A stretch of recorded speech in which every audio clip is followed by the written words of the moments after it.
Are you tired of clicking around Semrush with no clue where to go?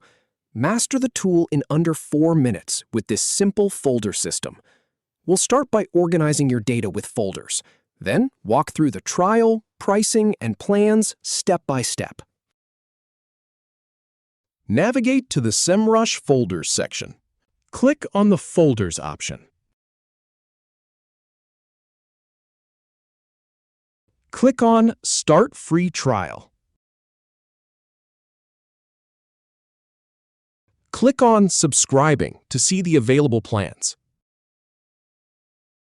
Click on Pricing to view the details.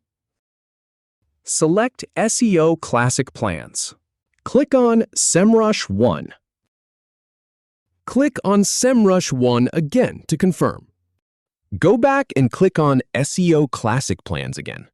Click on Additional Users to add team members. Finally, click on Request an Enterprise Demo for a custom solution.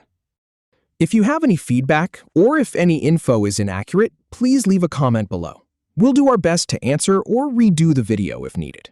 Thanks for watching.